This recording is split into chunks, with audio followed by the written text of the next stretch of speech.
Arab qo'zg'oloni: xiyonat, ozodlik va imperiyaning qulashi. 1916-yil. Cho'llar jim edi. Ammo bu sukunat ortidan tarixni o'zgartiradigan bo'ron yaqinlashayotgan edi. Asrlar davomida arab yerlari Usmonli imperiyasi hukmronligi ostida yashab kelardi. Makka, Madina, Damashq, Bag'dod kabi muqaddas va muhim shaharlar Istanbuldan boshqarilar edi. Ammo vaqt o'tishi bilan norozilik kuchaya boshladi. Arab ziyolilari va qabila rahbarlari bitta savolni bera boshladi: nega biz o'z yurtimizni o'zimiz boshqarmaymiz? Shu paytda Makka sharifi Husayn bin Ali tarix sahnasiga chiqdi. U arablarni birlashtirishni, mustaqil davlat qurishni orzu qilardi. Lekin sahna ortida yana bir kuch bor edi. Buyuk Britaniya Usmonlilarni ichidan parchalashni xohlardi. Britaniya Husayn ibn Aliga yashirin maktublar yuborib shunday dedi: qo'zg'olon ko'taring. Urush tugagach sizga mustaqil arab davlati beriladi. Bu va'dalar arablar qalbida umid uyg'otdi. 1916-yil 10-iyun kuni Makka osmonida ilk o'qlar yangradi.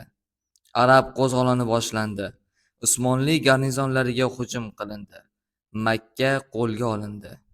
So'ng Jeddah va Taif ham qo'zg'olonchilar nazoratiga o'tdi. Cho'llarda esa yangi afsona paydo bo'ldi. Teye Lavrensi. U arab jangchilari bilan birga relslarni portlatdi, poyezdlarni to'xtatdi va Hijoj Railways'ni falaj qildi.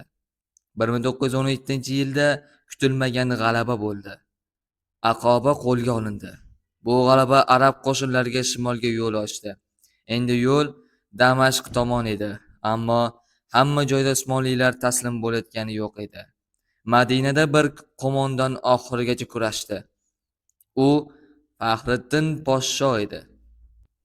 Ochlik, qamal va yolg'izlikka qaramay, u Madinani topshirishni rad etdi. Hatto urush tugagach ham qarshilikni davom ettirdi. 1919-yilda u chetlatildi. Shundan keyingina Madina taslim qilindi. Ammo eng katta jang hali boshlanmagan edi. Arablar urushdan keyin mustaqil davlat kutayotgan edi. Lekin yashirin sir ochildi. Sykes-Picot Agreement. Britaniya va Fransiya Yaqin Sharqni allaqachon bo'lib olishga kelishib qo'ygan edi. Arablar ozodlik uchun qon to'kdi, ammo mukofot sifatida yangi chegaralar, chet el nazorati va bo'lingan yurtlarga ega bo'ldi. Iroq, Iordaniya, Suriya kabi davlatlar paydo bo'ldi, ammo mojarolar ham shu bilan boshlandi. 1916-yil arab qo'zg'oloni bu oddiy isyon emas edi. Bu umid bilan boshlangan, xiyonat bilan tugagan va butun yaqin sharq tarixini o'zgartirgan voqea edi. Shuni bilingki, ishonch bilan boshlangan yo'l xiyonat bilan tugasa, tarix uni hech qachon unutmaydi.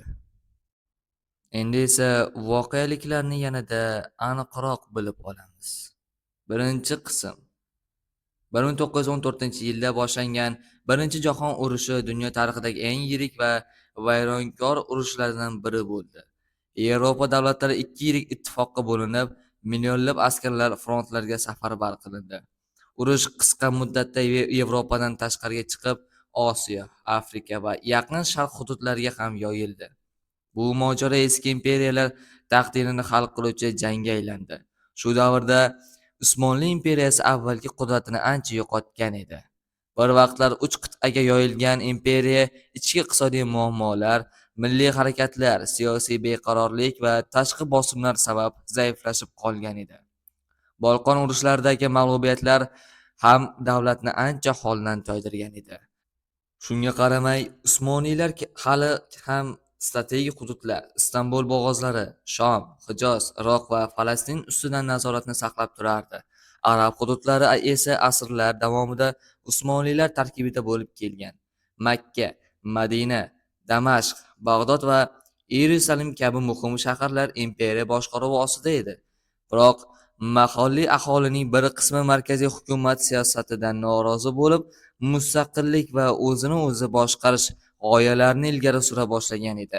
Ana shunday murakkab tarixiy vaziyatda 1916-yil arab qo'zg'oloni boshlandi.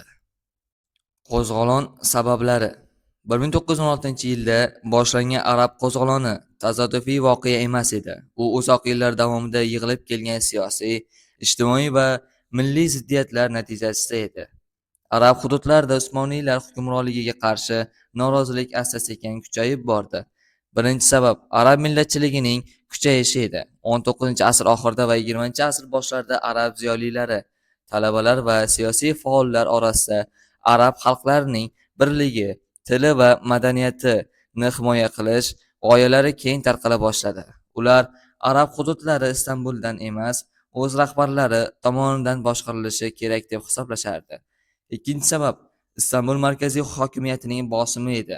Usmonli hukumati imperiyani saqlab qolish uchun barcha hududlarni markazdan boshqarishga urindi. Soliqlar oshirildi, mahalliy boshqaruv vakolatlari qisqartirildi va turk tilining rasmiy mavqei kuchaytirildi. Bu esa ko'plab arab yetakchilarining noroziligiga sabab bo'ldi. Uchinchi sabab mahalliy arab amirlarining mustaqillikka istagi edi.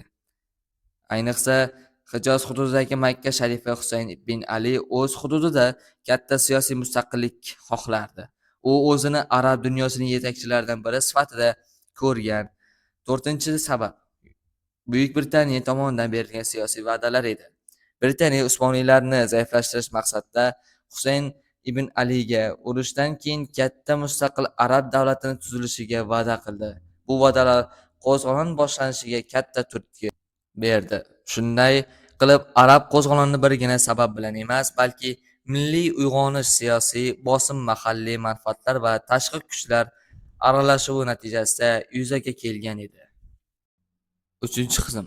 Asosiy shaxslar 1916-yildagi arab qo'zg'oloni tarixida bir necha muhim shaxslar hal qiluvchi rol o'ynagan. Ularning siyosiy qarorlari, harbiy strategiyasi va diplomatik harakatlari Yaqin Sharq taqdiriga katta ta'sir ko'rsatdi. Husayn bin Ali 1853-1931-yillar davomida yashab o'tgan. Husayn bin Ali 1908-yildan boshlab Makka sharifi etib tayinlangan. U Hijoz hududidagi eng nufuzli arab rahbarlaridan biri edi. 1915-1916-yillarda Buyuk Britaniya bilan yashirin yozishmalar olib bordi va arab mustaqilligi bo'yicha va'dalar oldi. 1916-yil 10-iyunda arab qo'zg'olonini rasman boshladi. Keyinchalik o'zini arablar qiroli deb e'lon qilgan. Faysal I 1885-1930-yillar. Faysal I Husayn bin Alining o'g'li bo'lib, qo'zg'olonning eng faol harbiy yetakchilaridan biri edi. 1917-yilda Aqoba egallanishida muhim rol o'ynagan. 1918-yil oktyabrda arab qo'shinlari bilan Damashqqa kirgan. 1921-yilda Iroq qiroli bo'lgan. Abdulloh I 1882-1951-yillar davomida yashab o'tgan. Abdulloh I Husayn ibn Alining yana bir o'g'li edi. Qo'zg'olon davrida siyosiy va tashkiliy ishlarni boshqargan, qabilalarni birlashtirishda faol qatnashgan. Urushdan keyin 1921-yilda Transyordaniya amiri bo'ldi. Keyinchalik Iordaniyaning birinchi qiroli sifatida tarixda qoldi. Lavrensiy 1888-1935-yillar davomida yashab o'tgan. T.Y. Lavrensiy britaniyalik zobit va razvedka vakili bo'lib, arab qo'shinlariga maslahat bergan. 1917-yilda Aqoba amaliyotida qatnashgan. U cho'l janglari va temir yo'l hujumlarining strategiyasi bilan tanilgan. Keyinchalik Arabiston Lavrensiy nomi bilan mashhur bo'ldi. Faxriddin Poshsho 1868-1948-yillar. Faxriddin Poshsho Usmonli imperiyasining tajribali qo'mondoni edi. 1916-yildan Madina mudofaasiga rahbarlik qildi. Arab qo'zg'oloni va Britaniya bosimiga qaramay shaharlarni himoya qildi. Hatto Birinchi jahon urushi tugagandan keyin ham taslim bo'lmadi. 1919-yil yanvarda lavozimidan chetlatilgan Madina topshirildi. U tarixda Madinaning sher himoyachisi nomi bilan qoldi. Xulosa, bu 5 shaxs arab qo'zg'oloni tarixining markazida turdi. Ba'zilar mustaqillik uchun kurashdi, ba'zilar esa imperiyani saqlab qolish uchun jang qildi. Ularning qarorlari bugungi Yaqin Sharq siyosiy xaritasiga ta'sir ko'rsatgan edi. Qo'zg'olon boshlanishi 1916-yil. 1916-yilga kelib, Arabiston yarimorolida siyosiy vaziyat keskinlashib ketgan edi. Husayn bin Ali va uning tarafdorlari uzoq tayyorgarlikdan so'ng Usmonli hukumatiga qarshi ochiq harakat boshlashga qaror qildi. Bu voqea keyinchalik Arab qo'zg'olonining rasmiy boshlanishi sifatida tarixga kirdi. Makkada qo'zg'olon e'lon qilindi. 1916-yil 10-iyun kuni Makka shahrida Husayn ibn Ali Usmonli imperiyasiga qarshi qo'zg'olon e'lon qildi. Shu kuni Makka osmonida artilleriya va miltiq ovozlari yangradi. Husayn kuchlari shahar ichidagi Usmonli garnizonlariga hujum boshladi. Bir necha kunlik janglardan so'ng Makkaning katta qismi qo'zg'olonchilar nazoratiga o'tdi. Usmonli garnizonlariga hujum qo'zg'olon faqat Makka bilan cheklanib qolmadi. 1916-yil iyun-iyul oylarida Jeddah, Taif va boshqa Hijoz shaharlari atrofidagi Usmonli garnizonlariga hujumlar boshlandi. Jeddah porti iyun oyida qo'zg'olonchilar qo'liga o'tdi. Taif esa uzoq qamaldan keyin 1916-yil sentyabrda taslim bo'ldi. Shu tariqa Qizil dengiz bo'yidagi muhim nuqtalar arab qo'shinlari nazoratiga o'tdi. Hijoz temir yo'liga zarbalar. Arab qo'zg'olonchilari Usmonlilarning asosiy ta'minot yo'li bo'lgan Hijoz temir yo'lini nishonga oldi. Bu temir yo'l Damashqdan Madinagacha cho'zilgan bo'lib, qo'shin va oziq-ovqat tashishda katta ahamiyatga ega edi. 1916-yil oxirida boshlab relslar portlatildi. Ko'priklar vayron qilindi va poyezdlarga hujum qilindi. Bu hujumlar Usmonli armiyasining harakatini jiddiy sekinlashtirdi. Tarixiy ahamiyati 1916-yil yozidagi ushbu voqealar Arab qo'zg'olonining muvaffaqiyatli boshlanishiga sabab bo'ldi. Makka qirg'oq shaharlari qo'lga olinishi, temir yo'lga zarbalar berilishi natijasida Usmonli imperiyasining Hijozdagi mavqei zaiflashdi. 5-qism. Janglarning kengayishi. 1916-yil yozida qo'zg'olon boshlanganidan so'ng janglar faqat Makka va Hijoz bilan cheklanib qolmadi. Arab qo'shinlari asta-sekin yangi hududlarni egallab, Usmonli imperiyasining janubiy frontini zaiflashtira boshladi. 1916-1918-yillar oralig'ida qo'zg'olon yanada kengaydi va strategik ahamiyatga ega hududlar qo'lga olindi. Jedda va boshqa shaharlardagi g'alabalar 1916-yil 16-iyun kuni Jeddah shahri qo'zg'olonchilar qo'liga o'tdi. Bu port shahri Qizil dengiz orqali qurol-yarog' va oziq-ovqat olish uchun juda muhim edi. Buyuk Britaniya harbiy kemalari dengizdan yordam ko'rsatgan. 1916-yil 22-sentyabr kuni Taif ham uzoq qamaldan keyin taslim bo'ldi. Shu bilan Hijozning katta qismi Husayn ibn Ali kuchlari nazoratiga o'tdi. Bu porti ham qo'zg'olonchilar uchun muhim tayanch nuqtaga aylandi. Aqobaning egallanishi Arab qo'zg'olonining eng katta g'alabalaridan biri.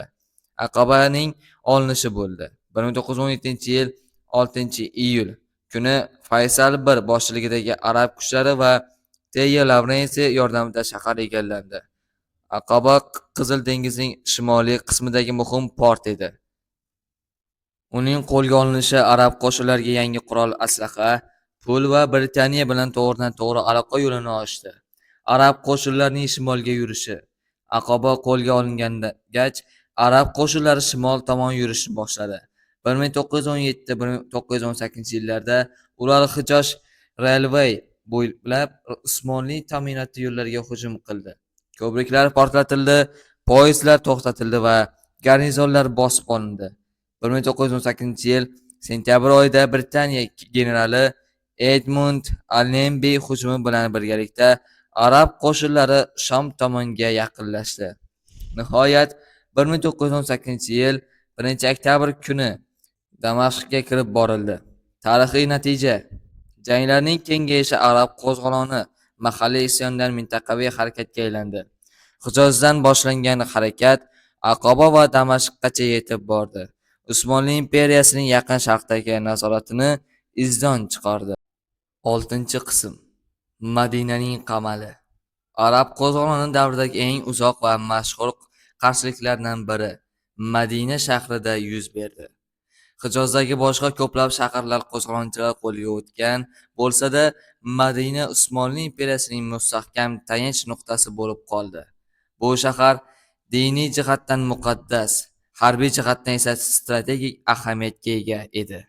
Madinaning qamal qilinishi 1916-yil iyun oyida arab qo'zg'oloni boshlangach, Husayn ibn Ali tarafdorlari Madina atrofini qurshab oldi. Ular shaharni to'g'ridan-to'g'ri bosib olishdan ko'ra tashqi aloqalarni uzishga harakat qildi. Ayniqsa Hijoz railway temir yo'li muntazam hujumga uchradi. Ko'priklar portlatildi, relslar buzildi va ta'minot poyezdlari to'xtatildi. Natijada Madina asta-sekin tashqi dunyodan uzilib qoldi. Oziq-ovqat, qurol-yarog' va dori-darmon yetkazish tobora qiyinlashdi. Faxriddin podsho qarshiligi Shahar mudofaasiga Faxriddin podsho boshchilik qildi. U tajribali va qat'iyatli qo'mondon bo'lib, Madinani har qanday sharoitda saqlab qolishga ahd qilgan edi. U garnizonni tartibda ushlab turdi, mudofaa chiziqlarini mustahkamladi va bir necha bor arab hujumlarini qaytardi. Ochlik, kasallik va izolyatsiyaga qaramay, u taslim bo'lish takliflarini rad etdi. Faxriddin podsho Madinani nafaqat harbiy nuqta, balki sharaf masalasi deb bilgan. 1919-yilgacha taslim bo'lmasligi, Birinchi jahon urushi 1918-yil oktyabrda tugagan bo'lsa ham, Faxriddin podsho shaharni topshirishni rad etdi. Istanbul hukumati taslim bo'lish buyrug'ini yuborganiga qaramay, u qarshilikni davom ettirdi. Faqat 1919-yil yanvar oyida garnizon ichidagi zobitlar va askarlar charchoq hamda ta'minot tugashi sabab uni lavozimidan chetlatdi. Shundan keyin Madina sharifi Husayn tarafdori arab kuchlariga topshirildi. Tarixiy ahamiyati: Madinaning qamali Birinchi jahon urushidagi eng uzoq mudofaalardan biri sifatida tarixda qoldi. Faxriddin podsho esa Madinaning sher himoyachisi nomi bilan mashhur bo'ldi. 7-qism. Britaniya roli. Arab qo'zg'oloni faqat ichki norozilik natijasi emas edi. Bu voqeada Buyuk Britaniya muhim tashqi kuch sifatida qatnashdi. Britaniya Usmonli imperiyasini zaiflashtirish va Yaqin Sharqdagi strategik manfaatlarni himoya qilish maqsadida arablarni qo'llab-quvvatladi. Qurol-yarog' va moliyaviy yordam. 1916-yildan boshlab Britaniya arab qo'zg'olonini kuchaytirishga muntazam ravishda qurol-yarog', o'q-dori va pul yuborishni boshladi. Ayniqsa Jedda va Yanbu portlari orqali yordam yetkazildi. Britaniya harbiy kemalari Qizil dengiz orqali yuklarni tashishda qatnashgan. Sharif Husayn qo'shinlariga oltin tangalar, miltiqlar, pulemyotlar va portlovchi moddalar berildi. Bu yerdan arab qabilalarini birlashtirish va jangchilarni sonini oshirishda muhim rol o'ynadi. Arablarni Usmonlilarga qarshi qo'llab-quvvatlash Britaniya maqsadida arab hududlarida yangi front ochib, Usmonli qo'shinlarini bir necha yo'nalishga bo'lib yuborish edi.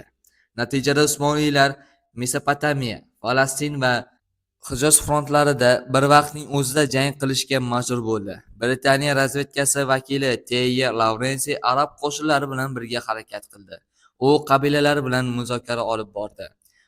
Sabotaj rejalari tuzdi va Hijoz railwayga hujumlarni muvofiqlashtirdi. 1917-yil, 1918-yillarda Britaniya generali Edmund Allenby Falastin frontida yurish boshlagan paytda arab qo'shinlari ham shimolga harakatlanardi. Bu qo'shma bosim Usmonli mudofaasini zaiflashtirdi. Yashirin siyosiy kelishuvlar Britaniya bir tomondan arablarga mustaqillik va'da qilgan bo'lsa, ikkinchi tomondan boshqa rejalarga ham ega edi. 1916-yilda Sykes-Picot Agreement orqali Buyuk Britaniya va Fransiya Yaqin Sharq hududlarini o'z ta'siri zonalariga bo'lib olishga kelishib oldi. 1917-yilda Balfour Declaration ham e'lon qilindi. Bu hujjatda Falastinda yahudiylar uchun milliy uy tashkil etishni qo'llab-quvvatlash berildi.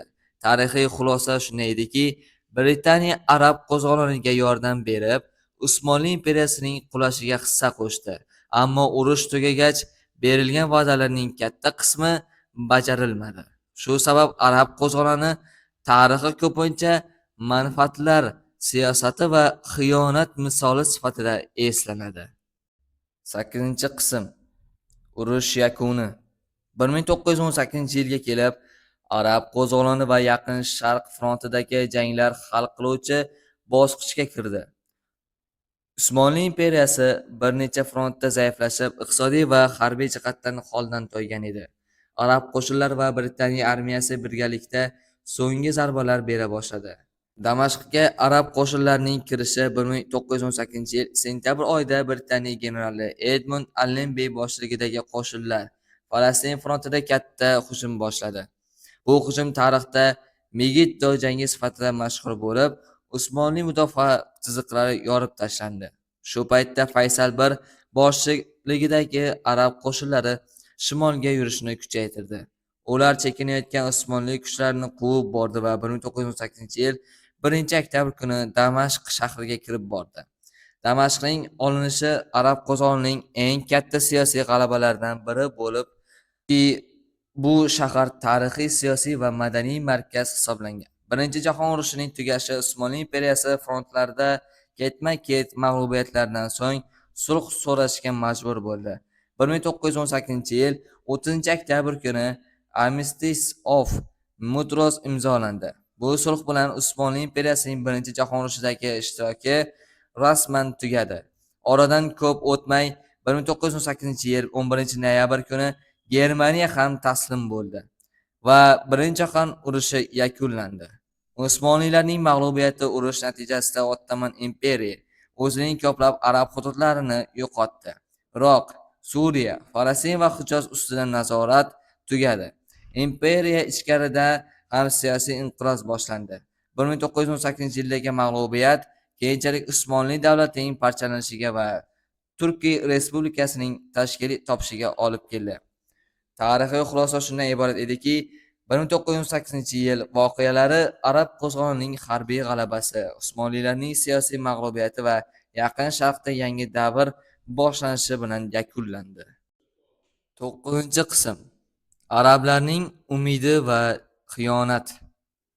1916-yilda Arab qo'zg'oloni boshlanganida ko'plab arab rahbarlari va jangchilari urushdan keyin yagona mustaqil arab davlati tuzilishiga ishongan edi. Husayn bin Ali va uning tarafdorlari Buyuk Britaniya bilan olib borilgan yozishmalarda ana shunday va'dalarni olgan edi.